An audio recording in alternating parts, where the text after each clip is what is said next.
I remember those words exactly. Oh yes. Because whatever the hell they meant, the way she said them, so real and urgent, was really upsetting. I didn't dare answer her. Another week went by without a strange email. This one was a different kind of email. This one didn't even have an email address. That was spooky enough in itself. It gets worse. The text read, "Don't trust emails, not from good place, delete and forget." It wasn't signed. I figured it had to be Angelica. It just wasn't her style. Not long after, I received another email from Angelica with instructions of where to go looking for the hole. A place on archive.org, on their Wayback Machine, still had the dot to click on. That was the only way in, she said. It had to be the dot. I thought about going to check it. I would have. Except I was afraid of it. I couldn't remember what happened to me with that site, but I knew there was something bad about it. Then another email came from the blank email address. In the body, just the link to a Gopher site. Now, I hadn't seen a Gopher site in a good 15 years. I had to download an old browser just to access it. If you weren't on the internet back then, Gopher sites just housed a bunch of text files and folders, usually. You'd go to gopher://blahblah.com. They were usually run by universities. This particular Gopher site only had a few files. All audio files. I listened to them all. They had different file names, but they were the same. The muffled sound of a boy's voice saying, "Help me, please," over and over. I was shaking. I got the police involved this time. They thought I was being pranked. I asked them if they could at least look into Angelica. I told them all I knew about her. The only thing I didn't tell them is who I thought the voice was. I know it's crazy, but the reason I didn't tell them is that I'm pretty sure it was my voice when I was a boy. I stopped received emails from Angelica and the blank address after that. I hoped it was over. I think a month passed before anything else happened. I got the promotion. Things were feeling normal. I told myself some secrets are best left secret. Well, I got a large, manila envelope in the mail. No return address. I went against my gut and opened it. Inside was a printout of all my correspondence with Angelica. All of it. Not just the new stuff. Emails I'd written her back in the 90s. I took this stack of papers to the police. This was evidence. They told me they still thought it was a sick prank. That struck me as odd. I asked them, but why sick? That's when they told me they actually had heard back from the local PD where Angelica lived. She'd been a missing person since 1999. Her parents offered a reward and everything. They never found her. No clues. One night she was in her room, listening to music on the computer. In the morning, she was gone without a trace. I was so shocked I had to sit down. Maybe it was a prank. But then, what if it was her? Wouldn't her family want to know? Maybe she'd had a psychotic break or something. What's this stuff about the hole? And what about the blank email address? I didn't have a clue. The police were no help with these questions. And I was pulled back in. I decided to go looking for any contacts I could remember from the time when I was speaking to Angelica. Anyone who would have known both me and her. We had a few mutual contacts. Mostly people from the Webbering, but also people we introduced to each other. Just not many I remembered by their real names.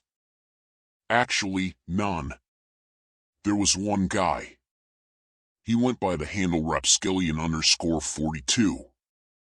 He was an odd guy, into hacking and anarchy, the good, clean internet taboos we had back then. He'd been on the net forever, since the days of bulletin board systems. That guy, if he was still around, he'd probably still be going by the same username. So, I got to searching. Not only could I not find any trace of a Rapskillion_42, I couldn't find any Rapskillion at all. He was all over the web in the day. So that in itself was weird. Like someone scrubbed any trace of him.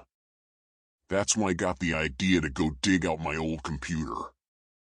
It was an old 1997 HP running Windows 98. I had it stashed in the basement since I went to college.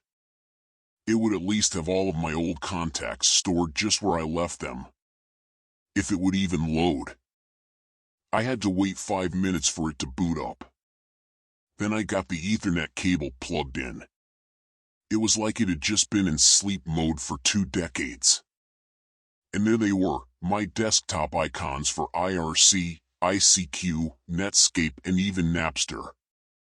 Napster. I learned there was more to music than the radio from Napster. Some good memories. I honestly wasn't sure ICQ would load. I believe ICQ still exists in some form, but I just doubted their servers would still accommodate the old software. One of the key features of ICQ that made it so ahead of its time was that, besides being the only instant messenger, it also allowed offline messaging.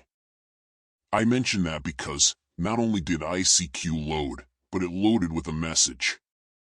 That perturbed me a little, because it's like it was just waiting for me, knowing I'd booted up. Except for one detail. The message was dated from November 1999. It was from Angelica, so it had to have been sent right before she disappeared. It just said, "You coming?" It sent a shiver down my spine. Where was she going? Could I have helped her if I'd seen it in time? Why'd she act like I knew?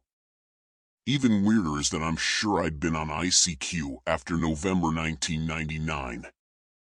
I'd say I used it up to 2001 or so. That's when I went to college. It's like the message got trapped in the server all that time and I was only getting it now. I closed the message and looked for Rapskillion_42. I was hoping just to find an email address on his ICQ info.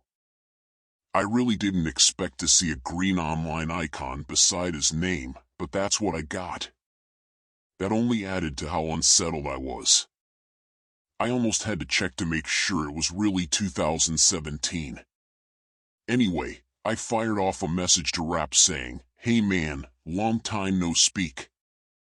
I didn't want to just start with business after all that time. I was relieved when he replied back with a friendly hello and asked me how I was doing. After exchanging pleasantries and catching up a little, I had to ask him why he was still using ICQ after all this time. He said it's because of Y2K. Y2K really happened, he said. It just didn't happen the way everyone expected. It was way more insidious. We all thought computers would just stop working because they couldn't handle the millennium change. But it wasn't that they stopped working. Something happened inside the connection of things, something bad. The old equipment would be fine, as long as it didn't get patched. But everything made after December 31st, 1999 would be tainted. That's why he still used ICQ and never let go of his net zero dial-up connection. I hadn't heard a Y2K conspiracy theory in a very long time. So that was interesting. I chose to ignore it and asked him if he knew about Angelica going missing back in '99. He said he didn't. He figured she just dropped off the internet. But, he said, it's no coincidence she went missing right at Y2K. A lot of strange things happened then. The world changed. Only a few people even noticed. Rap was always a little on the fringe, but what he was saying was strangely upsetting. Maybe it was just hitting too close to home. If that last message really was sent November 1999, then he was right. She disappeared right before Y2K.